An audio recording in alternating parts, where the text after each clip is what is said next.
unapokuwa ibadani ni kuwa mtii. Ukisoma tafsiri ya neno utii ni kufuata maelekezo bila maswali. Wewe umefika hapa mpaka Mungu amekuleta kwenye hii madhabahu, anajua ya kwamba baraka zako ziko hapa, lakini pia baraka zako Mungu ameziachilia juu ya mtumishi wake. Nyakati wa pili 20:20 Biblia inasema mwaminini Mungu ndipo mtakapothibitika, lakini waaminini manabii wake ndipo mtakapofanikiwa.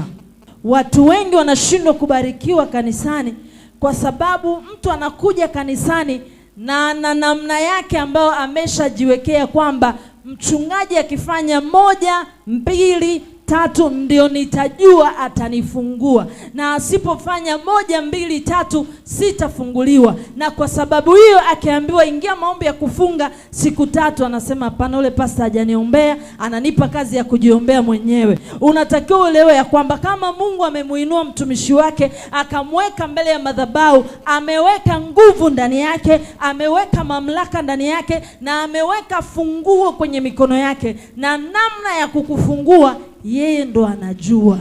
Kwa hiyo kazi yako wewe ni kutii tu, ili ya kwamba afanye kile alichokikusudia kwa ajili yako. Kutoka 23:20 tazama mimi ninamtuma malaika aende mbele yako ili akulinde njiani na kukupeleka mpaka mahali pale nilipokutengenezea. Manake yule anakuwa mtangulizi. Anapotembea yeye wewe ndio unatembea. Yes. Anakosimama yeye wewe ndio unasimama. Anapokaa yeye wewe ndio unakaa. Anaporuka yeye wewe ndio unaruka, kwa sababu amefanyaje?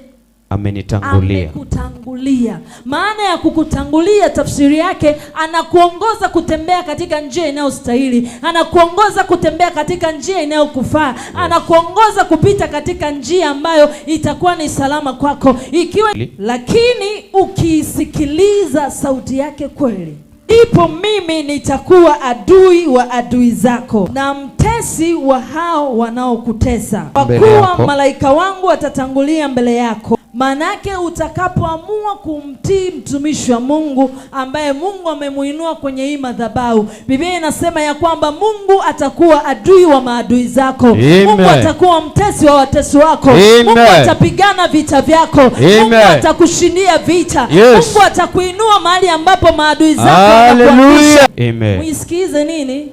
Sauti yake. Muisikize nini? Sauti yake. Kwa kuwa jina la Bwana limo ndani yake.